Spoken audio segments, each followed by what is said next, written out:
ଯାଜପୁର ନିର୍ବାଚନ ମଣ୍ଡଳୀରେ ବିଜୁ ଜନତା ଦଳର 27ତମ ପ୍ରତିଷ୍ଠା ଦିବସ ପାଳନ କରାଯାଇଛି। ଏହି ଅବସରରେ ଯାଜପୁର ବିରଜା କଲ୍ୟାଣ ମଣ୍ଡପରେ ଏକ ମେଗା ରକ୍ତଦାନ ଶିବିର ଅନୁଷ୍ଠିତ ହୋଇଯାଇଛି। ଏହି ଶିବିରରେ ମୁଖ୍ୟ ଅତିଥି ଭାବେ ଯାଜପୁର ବିଧାୟକ ପ୍ରତିନିଧି ସତ୍ୟପ୍ରକାଶ ଦାସ ଯୋଗଦେଇ କାର୍ଯ୍ୟକ୍ରମକୁ ଉଦ୍ଘାଟନ କରିଥିଲେ। ଜିଲ୍ଲା ବିଜେଡି ସଭାପତି ସରୋଜ ମହାପାତ୍ର, ସମାଜସେବୀ କର୍ଣ୍ଣାଟ କେଶରୀ ଦାସ, ଯାଜପୁର ପୌରାଧ୍ୟକ୍ଷା ରଞ୍ଜୁଲତା ହୋତା, ବିଜେଡି ଯାଜପୁର ନଗର ସଭାପତି ମନୋଜ ସାହୁ, ପୌରପାଳିକାର ସମସ୍ତ କାଉନସିଲରଙ୍କ ସମେତ ଚିତାଳ ପଞ୍ଚାୟତର ସରପଞ୍ଚ, ଖଣ୍ଡରା ପଞ୍ଚାୟତର ସରପଞ୍ଚ ପ୍ରମୁଖ ଉପସ୍ଥିତ ରହି ରକ୍ତଦାତାମାନଙ୍କୁ ଉତ୍ସାହିତ କରିଥିଲେ। ପରେ ପ୍ରତିଷ୍ଠା ଦିବସ ଅବସରରେ ଦଶରଥପୁର ବ୍ଲକରେ ଏକ ଶଙ୍ଖ ଶୋଭାଯାତ୍ରା ଅନୁଷ୍ଠିତ ହୋଇଯାଇଛି। ଯାଜପୁର ବିଜୁ ଜନତା ଦଳର ଜିଲ୍ଲା ସଭାପତି ସରୋଜ ମହାପାତ୍ରଙ୍କ ନେତୃତ୍ୱରେ ଆୟୋଜିତ ଏହି ଶଙ୍ଖ ଶୋଭାଯାତ୍ରାକୁ ଯାଜପୁର ବିଧାୟକଙ୍କ ପ୍ରତିନିଧି କର୍ଣ୍ଣାଟ କେଶରୀ ଦାସ ଉଦ୍ଘାଟନ କରିଥିଲେ। ମଙ୍ଗଳପୁରସ୍ଥିତ ସାଇ ମନ୍ଦିରରୁ ଏହି ବିଶାଳ ଶୋଭାଯାତ୍ରା ବାହାରି କନିକାପଡ଼ା ପଞ୍ଚାୟତରେ ପହଞ୍ଚିଥିଲା।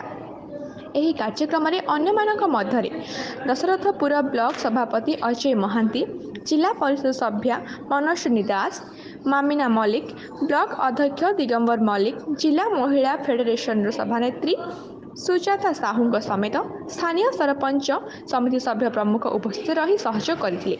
ଏହି ଶଙ୍ଖ ଶୋଭାଯାତ୍ରାରେ ନିର୍ବାଚନ ମଣ୍ଡଳୀର ହଜାର ହଜାର ସଂଖ୍ୟକ କର୍ମୀ ଯୋଗ ଦେଇଥିଲେ।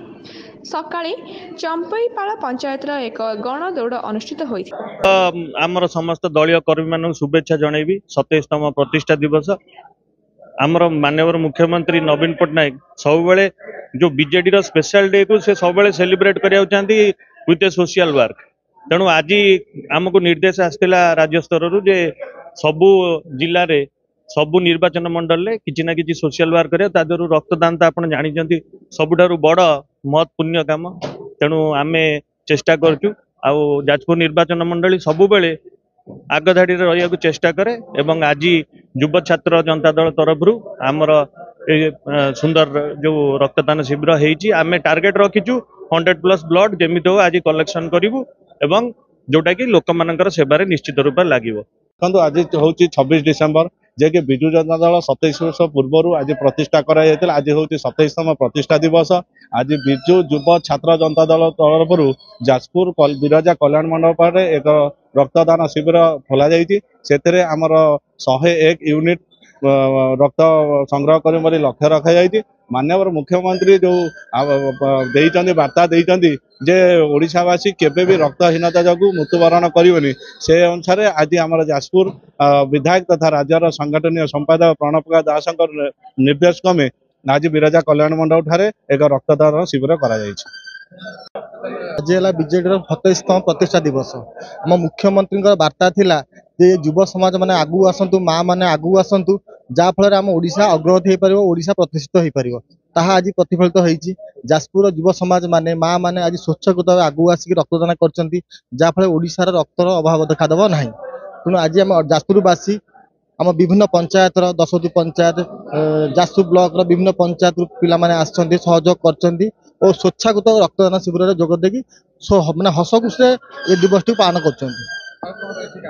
आमर दिन बेला संध्या बेला अच्छी गोटे बैठक अच्छी विभिन्न माने आमर नेता छामुआ नेता माने आसवे विजु पट्टनायक विषय और दलर विषय विभिन्न आलोचना मान हम किमिति आगु दल संगठन रमिति आम भर भाईचारा भाईचारा बजाय रखू एकत्र रही आलोचना हम और बीजेडी किपरि बीजेडी एक आंचलिक दल एक बृहत दल प्रतिष्ठित से चेष्टा करवा।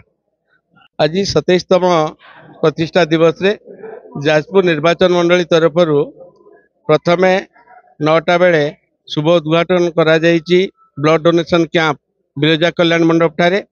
तापर 11टा बेले मंगलपुर साई मंदिर रो एक शंख शोभा यात्रा बाहरी कनिकापड़ा पंचायत ऑफिस पाखे समापित एवं सेठी एक साधारण सभा अनुष्ठित होब।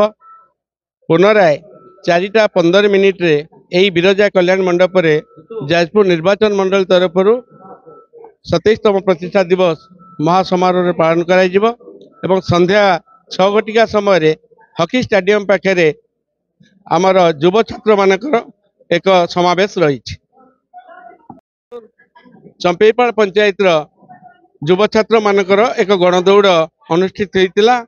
आज आम जो 27तम प्रतिष्ठा दिवस रे आमे निजको अनुशीलन करुचु एवं साधारण मनीष अनुशीलन करुँच जितेबाला प्रथमे ये विजु जनता दल प्रतिष्ठा करा जाइतिला सेतेबेले ओडिशा राज्यर जो आर्थिक अनाटन ओडिशा राज्य रे जो अनग्रसरता थिला आज ओडिशा राज्य अभावी राज्य नहीं प्रभावी राज्य रे परिणत ही आज ओडिशा रो माननीय मुख्यमंत्री नवीन पट्टनायक विजु जनता दल को एक शृंखलित दल एवं सुदृढ़ दल भाव में ग्रहण कर सारी।